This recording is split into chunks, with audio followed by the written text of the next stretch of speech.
अपने बच्चों को जब वो दुनिया के बाकी ममालिक में एक्सपोर्ट कर रहे हैं तो why not they should have an access to the Chinese market. पिछले साल में चाइना के ICT प्रोडक्ट्स की और सर्विसेज की इंपोर्ट 568 बिलियन US रही।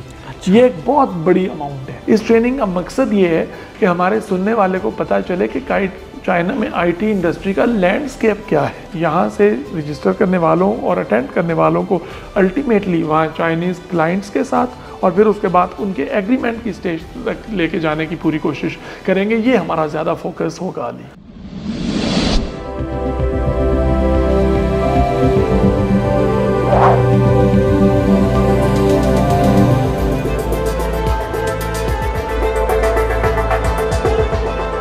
अस्सलाम वालेकुम नाज़रीन, शेयरिंग ऑफ प्रोफेशनल विजडम के साथ मैं हूं आपका मेज़बान अली रहमान खालिद। नाज़रीन, आज जो मेहमान हमारे साथ मौजूद हैं प्रोफेसर डॉक्टर मोहम्मद उस्मान अवान, ये डायरेक्टर हैं IQTM university of the Punjab के। इनका पहले भी एक इंटरव्यू 2019 में आ चुका हुआ है जिसमें इन्होंने अपने लॉन्ग टर्म विजन और गोल्स शेयर किए थे, जिसमें प्रायोरिटी पे जो चीज़ थी वो इंडस्ट्री, एकेडेमिया, इंटरनेशनल कोलैबोरेशंस थी। आज हम इनसे उसी पे बात करेंगे कि बतौर डायरेक्टर ये इस इदारे में सर्व कर रहे हैं तो इन्होंने उसमें क्या पेशरफ्त की है और ये आगे क्या क्या काम करना चाह रहे हैं, यानी इनका विज़न और उस विज़न से अब तक ये कहाँ पे पहुँचे हैं और क्या क्या कर रहे हैं और क्या क्या करना चाह रहे हैं। ये सारी बातें आज इस इंटरव्यू में हम इनसे डिस्कस करेंगे। अस्सलाम वालेकुम डॉक्टर साहब, कैसे हैं आप? जी वालेकुम अस्सलाम डॉक्टर अली, मैं बिल्कुल ठीक हूँ। आपका क्या हाल है? अल्हम्दुलिल्लाह सर, मैं सबसे पहले तो आपसे ये जानना चाहूँगा कि IQTM जो है यूनिवर्सिटी ऑफ द पंजाब का इदारा, ये अभी क्या क्या काम कर रहा है और किन किन नए प्रोजेक्ट्स पे जो है वो वर्क कर रहे हैं? सबसे पहले तो अली मैं थोड़ा सा रिकैप करना चाहता हूँ उस इंटरव्यू की बातों को जो कि 2019 में मैंने आपकी ऑर्गेनाइजेशन के साथ किया था। उस वक्त मैंने अपने फ्यूचर प्लान्स को डिस्कस किया था और अल्हम्दुलिल्लाह मैं समझता हूँ कि हमने जितनी बातें की थी शायद 90% से ज़्यादा अल्लाह ताला के फजल से हम वो टारगेट्स अपने हासिल कर चुके हैं। उस वक्त institute of quality and technology management में BSc इंडस्ट्रियल इंजीनियरिंग मैनेजमेंट के प्रोग्राम और साथ साथ MS टोटल क्वालिटी मैनेजमेंट का प्रोग्राम ऑफ़र किया जा रहा था। सही। अब अल्हम्दुलिल्लाह हम सब हिस्सा हैं faculty of quality and industrial systems engineering का। माशाअल्लाह। ये पाकिस्तान भर की यूनिवर्सिटीज़ में बनाई जाने वाली एक यूनिक फैकल्टी है और मैं बिल्कुल यकीन से कह सकता हूँ कि इंशाअल्लाह ताला आने वाले टाइम में इस फैकल्टी का काम पाकिस्तान में क्वालिटी मैनेजमेंट और इंडस्ट्रियल ग्रोथ में अपना भरपूर किरदार अदा करेगा। सही। हम हिस्सा थे faculty of engineering and technology का। 2020 में जब पंजाब यूनिवर्सिटी की एक मैसिव रीस्ट्रक्चरिंग की गई तो institute of quality and technology management upgrade हुआ अल्हम्दुलिल्लाह faculty of quality and industrial systems engineering में। अब faculty of quality and industrial systems engineering के 6 कंपोनेंट्स हैं। सही। IQTM institute of quality and technology management जो क्वालिटी मैनेजमेंट की teaching और रिसर्च को कंटिन्यू किए हुए है। इसी तरह department of industrial engineering and management जो कि इंडस्ट्रियल इंजीनियरिंग में टीचिंग और रिसर्च को कंटिन्यू किए हुए हैं। इसके साथ हमने 4 यूनिक सेंटर्स इस्टेब्लिश किए हैं जो पाकिस्तान की सनती तरक्की में अपना भरपूर किरदार अदा कर सकते हैं। Centre for supply chain and project management उनमें से एक है।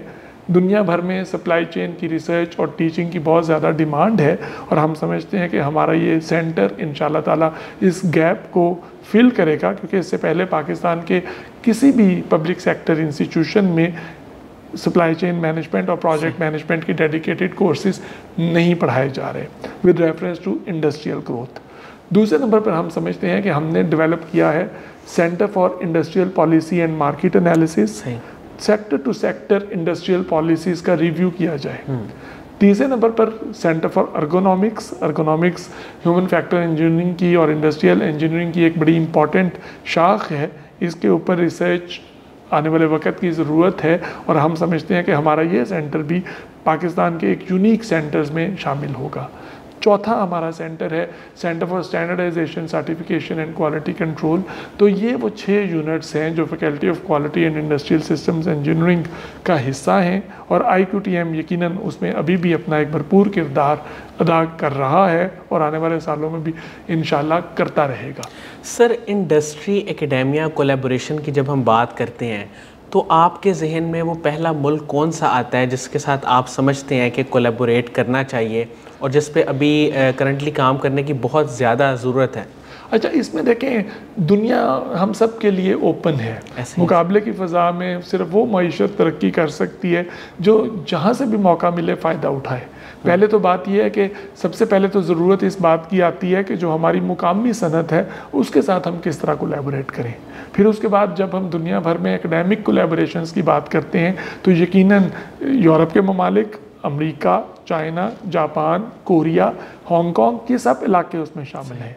पिछले कुछ सालों में IQTM के ग्रेजुएट्स ने हांगकांग में, लंदन में, UK में, फिर उसके अलावा ऑस्ट्रेलिया में, साउथ कोरिया में और यूनाइटेड स्टेट्स में मुख्तलिफ डिसिप्लिन्स में PhDs की डिग्रीज़ भी हासिल की हैं और वहाँ फील्ड में भी अपने प्रोजेक्ट्स के ज़रिए अपना नाम और अपने इंस्टीट्यूट के नाम की इज़्ज़त में इजाफा किया है। तो मैं ये समझता हूँ कि ये ग्लोबल कंटेंट तो ज़रूर होता है, लेकिन जाहिर है हम समझते हैं कि हमारे साथ एक बहुत बड़ी अपॉर्चुनिटी चाइनीज़ मार्केट की सूरत में मौजूद है।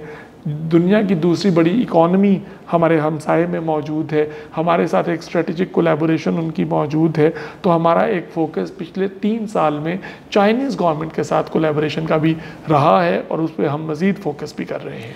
सर, पाकिस्तान अपनी जो IT की सर्विसेज हैं या IT के प्लेटफॉर्म्स हैं वो एक्सपोर्ट चाइना को कर सकता है? क्या ऐसी कोई पॉसिबिलिटी है? जी, हम समझते हैं कि हमने एक बहुत अच्छी अपॉर्चुनिटी प्रेजेंट की है विद रेफरेंस टू या IT सेक्टर स्पेसिफिक एक ट्रेनिंग हमारे इंस्टीट्यूट ने चेंगडू इंस्टीट्यूट ऑफ स्टैंडर्डाइजेशन के साथ मिलकर लॉन्च की है। उस सिलसिले में हमारी ट्रेनिंग 28 सितंबर को अवेलेबल है। मैं समझता हूँ कि ये बहुत ब्लॉकबस्टर अपॉर्चुनिटी हो सकती है उन लोगों के लिए जो कि IT सेक्टर में काम कर रहे हैं। थोड़ा सा मैं आपको बैकग्राउंड बनाना चाहता हूँ कि चेंगडू इंस्टीट्यूट ऑफ स्टैंडर्डाइजेशन से हमारा इल्हाक किस तरह हुआ और हम अभी तक उनके साथ कौन कौन से प्रोजेक्ट्स कर चुके हैं। 2019 में चेंगडू इंस्टीट्यूट ऑफ स्टैंडर्डाइजेशन ने, जो कि गवर्नमेंट ऑफ चाइना का हिस्सा है और South Asian standardisation research centre के नाम से जाना जाता है, और उसका काम ही ये है कि वो साउथ एशिया में जो ममालिक हैं वहाँ स्टैंडर्डाइजेशन से रिलेटेड मैटर्स में चाइनीज़ गवर्नमेंट के थिंक टैंक का काम करे। तो 2019 में हमारा पहली दफ़ा अपने एक अलमनाई के ज़रिए उसके चेंगडू इंस्टीट्यूट के साथ रब्ता हुआ और अल्हम्दुलिल्लाह 2019 से अब तक ग्रेजुअली हमने बड़ी स्मूथ प्रोग्रेस की है इस कोलैबोरेशन पे। सबसे पहले हमने पाकिस्तान का एक नेशनल क्वालिटी इंफ्रास्ट्रक्चर जो कि इलेक्ट्रिकल इंडस्ट्रीज़ या होम अप्लायंसेस इंडस्ट्री से रिलेटेड था वो डेवलप करने की कोशिश की। फिर हमने मिलकर एक स्टडी की जो technical barriers of trade with in the agriculture sector की बात करते थे। वो हमने एक ट्रेनिंग बड़ा अच्छा प्रोजेक्ट किया। फिर पिछले साल हमने पाकिस्तान से एग्रीकल्चर प्रोडक्ट्स की एक्सपोर्ट टू द चाइना पर बात की और मुझे बताते हुए बड़ा खुशी महसूस हो रही है कि हमारे इंस्टीट्यूट में आके the companies like Nestle, Haier, Pakistan से जितने बड़े गोश्त के एक्सपोर्ट करने वाले ब्रांड्स हैं उन सब ने इस ट्रेनिंग में पार्टिसिपेट किया। फिर उसके बाद अब चाइनीज़ गवर्नमेंट के साथ हमारी इस साल के शुरू से बातचीत चल रही थी और उन्होंने हमें ये कहा कि डॉक्टर साहब आपका क्या ख्याल है कि किस सेक्टर पे पाकिस्तान और चाइना के दरमियान मज़ीद कोलैबोरेशन और इफेक्टिव कोलैबोरेशन की स्पेस मौजूद है। इस आइडिया को जब हमने अपनी फैकल्टी मीटिंग में डिस्कस किया तो हमारे एक कोलीग ने सजेस्ट किया कि IT सेक्टर में इतनी स्पेस मौजूद है। तो हमारे एक कोलीग ने इस मीटिंग में हमें कहा कि हमारा ख्याल है कि IT सेक्टर में ये पोटेंशियल मौजूद है। हमारे बेहतरीन बच्चे IT की ग्रेजुएशन करते हैं। हमारे यहाँ बड़े अच्छे एकेडमिक इंस्टीट्यूशंस हैं जो IT की सॉफ्टवेयर इंजीनियरिंग की तालीम दे रहे हैं। तो हमें अपने बच्चों को जब वो दुनिया के बाकी ममालिक में एक्सपोर्ट कर रहे हैं तो why not they should have an access to the Chinese market. तो ये जब हमने प्रपोजल चाइनीज़ गवर्नमेंट को दिया तो उन्होंने भी बड़ा अप्रिशिएट किया क्योंकि यकीनन चाइना में भी IT प्रोडक्ट्स की और सर्विसेज की बड़ी अच्छी डिमांड मौजूद है। एक कॉमन मिथ हमारे यहाँ अनफॉर्चुनेटली मौजूद है। हमारे बहुत से लोगों का, इवन IT सेक्टर में काम करने वाले लोगों का ख्याल ये है कि चाइना इंपोर्ट नहीं करता IT प्रोडक्ट्स और सर्विसेज और सिर्फ एक्सपोर्ट करता है। ऐसे नहीं है। मैं आपके साथ फिगर शेयर करता हूँ जो बड़ा फिनोमिनल है। पिछले साल में चाइना के ICT प्रोडक्ट्स की और सर्विसेज की इंपोर्ट 568 बिलियन यूएस डॉलर्स रही। अच्छा। ये एक बहुत बड़ी अमाउंट है बिल्कुल और इसमें पाकिस्तान का शेयर ना होने के बराबर है। तो हमारा ये ख्याल है कि हमारे नौजवानों में, हमारी सॉफ्टवेयर कंपनीज में, हमारे आईटी पढ़ने वालों में और आईटी पढ़ाने वालों में इतनी कैपेसिटी मौजूद है कि वो चाइना की मार्केट में एक्सपोर्ट कर सके अपने प्रोडक्ट्स और सर्विसेज। इससे उनके इंटरनेशनल मार्केटिंग, उन मार्केट में एक बड़ा इम्पॉर्टेंट मुल्क और बड़ी इम्पॉर्टेंट मार्केट का इजाफा होगा। और मैं समझता हूँ कि बहुत इम्पॉर्टेंट फॉरेन जो एक्सचेंज है हमारे ये लोग अर्न कर सकेंगे। सर, दो प्रोसीजर मैं आपसे पूछना चाहूँगा। पहले तो जो आपकी ट्रेनिंग हो रही है 28 सितंबर को, इसमें एनरोल होने का या इसको अटेंड करने का क्या प्रोसीजर और ये कहाँ पे हो रही है? जी, ये ऑनलाइन ट्रेनिंग है। इस पे आप ये देखेंगे हमारा जो इस वक्त आपको नज़र आ रहा होगा ये स्क्रीन पे हमारा ब्रोशर, इसमें सारी डिटेल्स मेंशन हुई हैं। इसमें रजिस्ट्रेशन फॉर्म ऑनलाइन अवेलेबल है, उसका लिंक भी इस ब्रोशर पर दिया हुआ है। फिर हमारे कुलीग अब्दुल हन्नान साहब हैं, उनका ईमेल आईडी, उनका फ़ोन नंबर भी इस ब्रोशर पे मौजूद है और बैंक अकाउंट की डिटेल्स भी मौजूद हैं जिसमें इंटरेस्टेड पार्टिसिपेंट्स पेमेंट करके अपने आप को रजिस्टर करवा सकते हैं। डिस्काउंट्स भी यकीनन रजिस्ट्रेशन पे मौजूद हैं, उनकी डिटेल्स भी मौजूद हैं। तो ये तमाम डिटेल्स हमारे इस ब्रोशर पे मौजूद हैं। डायरेक्टली गूगल पे एक डॉक्यूमेंट बना हुआ है जो हमारा फॉर्म है, इंटरेस्टेड पार्टिसिपेंट्स उसे रजिस्टर करवा सकते हैं। अगर उनको डायरेक्टली हमारे से फॉर्म चाहिए या कोई इन्फॉर्मेशन चाहिए तो ईमेल करके, फ़ोन करके हमारे जो कोऑर्डिनेटर अब्दुल हन्नान साहब हैं उनसे रब्ता किया जा सकता है। तो ये मेरा ख्याल है कि डूएबल है और ये तमाम की तमाम डिटेल्स इस ब्रोशर पे आपको नज़र आ रही हैं।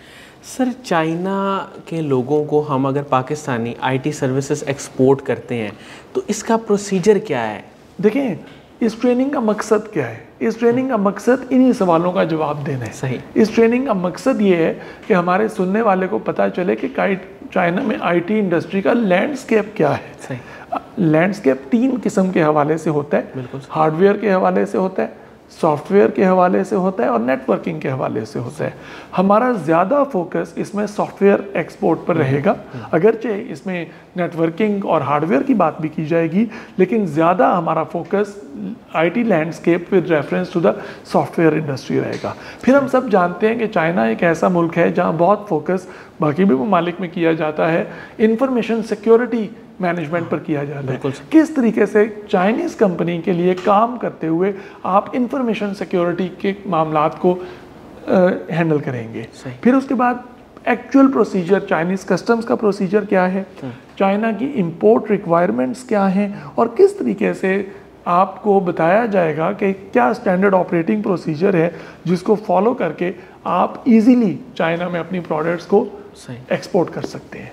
सर, ये जो ट्रेनिंग है अभी 28 सितंबर को हो रही है, क्या इसके बाद भी कोई मज़ीद इस टॉपिक पे बातचीत आप करवाना चाहेंगे, कोई ट्रेनिंग्स करवाना चाहेंगे या अभी के लिए यहाँ तक ही सोचा हुआ है? देखिए, इसमें हमारा जो राब्ता पहले भी प्रैक्टिस ये रही है, जो लोग हमारी ट्रेनिंग अटेंड करते हैं उसके बाद हम फिर पूरी कोशिश करते हैं कि उनको चाइना में रेलिवेंट बिजनेस पार्टनर्स के साथ एंगेज करवाया जाए, फॉलो अप करवाया जाए। देखिए, क्योंकि कामयाबी असल में ट्रेनिंग करवा लेना कामयाबी नहीं है।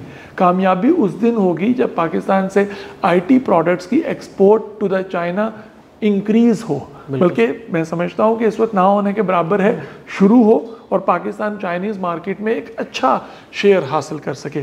तो हमारे और Chengdu institute of standardisation China के दरमियान इत्तमाद का इतना रिश्ता अल्हम्दुलिल्लाह डेवलप हो चुका हुआ है कि हम यहाँ से रजिस्टर करने वालों और अटेंड करने वालों को अल्टीमेटली वहाँ चाइनीज़ क्लाइंट्स के साथ और फिर उसके बाद उनके एग्रीमेंट की स्टेज तक लेके जाने की पूरी कोशिश करेंगे। ये हमारा ज़्यादा फोकस होगा। अली सर, कासिम अली शाह फाउंडेशन और कासिम अली शाह साहब के काम को आप कैसे देखते हैं? देखिए, मैं समझता हूँ कि कासिम अली शाह फाउंडेशन एक बहुत अच्छे तरीके से काम कर रही है। उन्होंने सबसे पहले तो मैं समझता हूँ कि जो नौजवानों में उम्मीद की किरण रोशन की है वो एक बहुत इंपॉर्टेंट पर्सपेक्टिव है।